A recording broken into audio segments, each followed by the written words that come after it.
All right, let's go to Sunday night. Got the Jets going to Vegas. Let's make sure. Yeah, this line is 1.5 in favor of the Jets.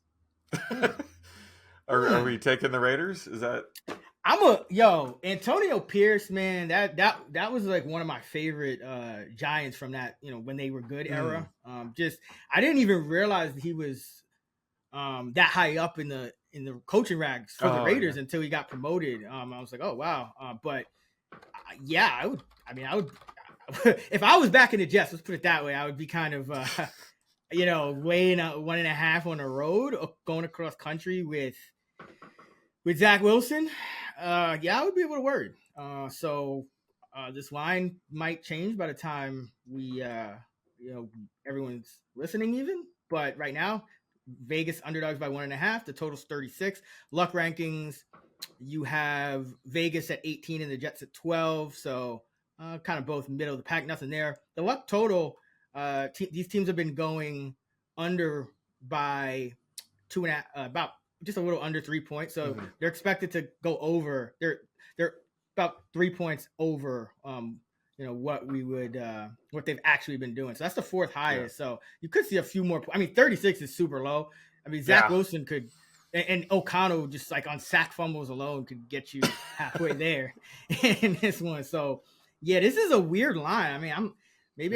Stucky's usually been doing a Sunday night and I've been doing Monday night. I might have to trade with him and write up this game because I don't know about these lines early in the week at least.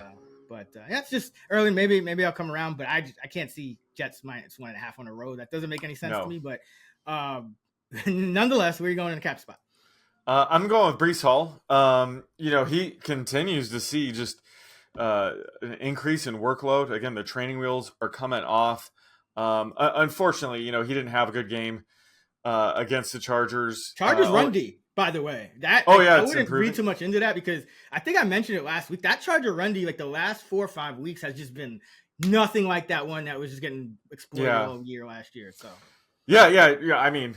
Breece Hall can overcome any matchup, but again, the selling point here is he's seeing an increase in workload. He saw 80% of the Jets rush attempts. Michael Carter saw just a huge increase in routes run, but that was mainly due to the trailing game script. He's their 2-minute offense back, so that was kind of the reason for that. So Hall should benefit from a closer game script. This is essentially a pick'em. The Raiders ranked 29th in DVO against the run, so could see a big Breece Hall game here where he breaks a long run, long catch, one of those games. So I do like him in the captain slot here. Yeah, I think this is a game to target him.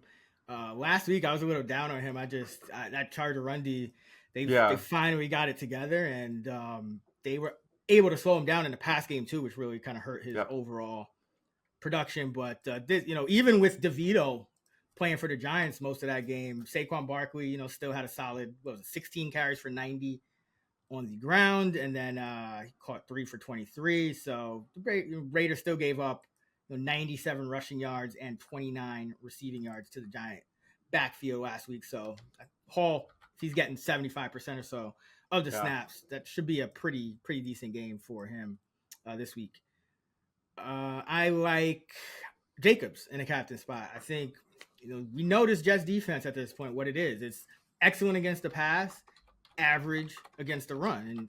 And rookie quarterback, young quarterback, as much as I'm sure you'd like to, start getting Devontae Adams a little bit more involved again, I don't think you can enter this game with a pass-heavy game plan. The Jets are number 4 in DVOA against the pass, 21st against the run, according to FTN. So this is a run funnel defense, and I think Jacobs, he didn't really do much in the pass game last outing against the Giants, which makes sense. The Giants blitz a lot, play a lot of man coverage, so running back that usually you have to stay in the block more. You're just not able to get into the routes. Quarterbacks throwing hot a lot, more slot receivers and things like that. But this week, the Jets, just those outside corners force you to go to other options in the pass game as well. And we've seen Jacobs have 8 catch games in the receiving game. So like him on the ground, like him through the air as well in this one. Yeah, and he loves the coaching change. Didn't he give the game ball to Yeah, I saw Pierce that. after the game? So he's playing up. Sometimes this can happen where they change coaches and certain players step up for this guy. So yeah, Jacob seems to be playing with fire in his ass now, which is good to see. You ever watched that show, The Game? It's like a show Yeah. about like football players and stuff. Mm. Well, Josh Jacobs reminds me of Malik on The Game for Oh, anyone who's watched that. So, but nice. yeah, it was kind of awkward to see Jimmy G like in the background. Yeah. All that was going on. But hey, can't knock it. Love Pierce. So I'm glad he's doing well out here. Where are you going for value? I'm going with Trey Tucker, just because he went back to being the third receiver. He had the third highest routes run rate, just barely over Hunter Renfrow. But he cashed in with 2 catches for 52 yards. He has big play upside and chemistry with Aiden O'Connell. I'm a huge Aiden O'Connell fan, and I think he's only going to get better. And they've been working with each other on the second unit all through preseason. At practice, so they do have good chemistry. O'Connell hit Tucker for a couple of huge plays in preseason, and this is a tough matchup against the Jets. Not gonna lie, but you can't really be picky on a 1-game slate. And Tucker's the kind of guy where he probably only needs a catch or two to be needed for a GPP lineup. So I like Trey Tucker in the spot. Yeah, I think all the Raider secondary pass catchers are in play here because it's just Myers and Adams you're expecting to produce below expectations. So Tucker, Renfrow, Michael Mayer, those guys. One of those guys gonna have to step up. Maybe even you see Amir Abdullah getting more catches, but the passing game, even if you are rostering O'Connell and stacking him, maybe best to include at least one of those lower end guys instead of just. I mean, Adams and Myers, I'm sure will be somewhat contrarian in this spot, but still, I think they got to get some production from some other guys. Value, I'm keeping it simple. Garrett Wilson for me, it's like this. There's no one else on the Jets outside of Hall and Wilson. I really want any part of right now, for especially if I'm paying any significant amount of salary for. So Wilson going against this Raider defense, it's been okay against the pass, 15th in DVOA, but they've given up.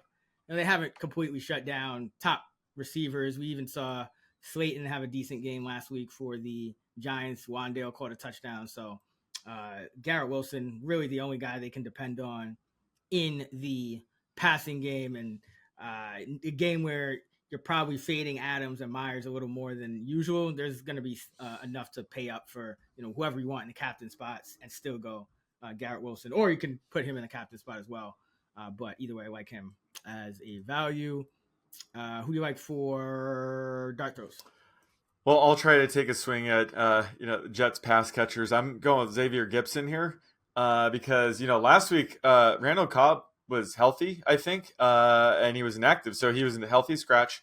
And Gibson, operated as the number 3 receiver. He had a 62% routes run rate, had 2 catches for 32 yards, and he's the type of player that can be dangerous with the ball in his hands. They give him 1 to 2 design rush attempts a game, and he's their punt and kick returner. If you remember, he had the walk-off punt return in week 1 to beat the Bills. So, and a slate like this, the total is 36.5. Stack him with the Jets defense and special teams because if he returns punt or kickoff, that's a double dip. And this is a slate where we want to be using defenses anyway. So love Gibson's upside now that he's the number 3 receiver. And to be honest, Lazard hasn't been playing well enough to be the number 2.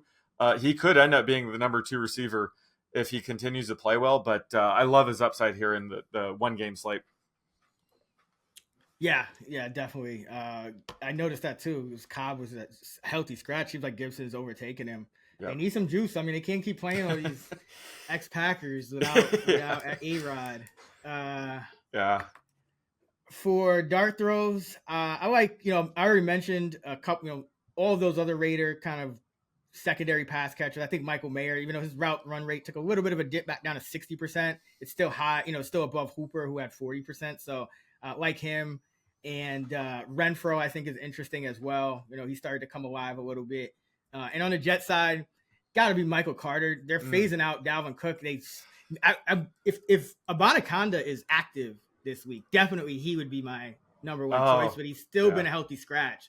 At some point, you got to figure they might scratch Cook and just make Izzy active, or maybe just make all of them active. I mean, they just need more juice, more offense, and he's explosive. So if you're giving, he's the closest thing they have to Breece Hall, that's for sure. So I would like him, but if not, gotta go just Michael Carter again. I think this Jets line is a little off. I think the Jets could easily find themselves trailing in this game, and you might see another repeat of last week where Carter, a lot of dump offs in comeback mode, hurry up mode, and things like that. That's the one spot they're trying to get Breece Hall somewhat of a rest is, if they're going, pass heavy, if they're going 2 minutes, something like that. That's where they kind of give them some snaps off these days. And so Carter, but yeah, I'm hoping Israel Abanikanda gets activated for the first time. That'd be sweet. He's I mean, they're starting. They're deactivated Cobb, so you could see that. Yeah, could see it next. So definitely watch out for him.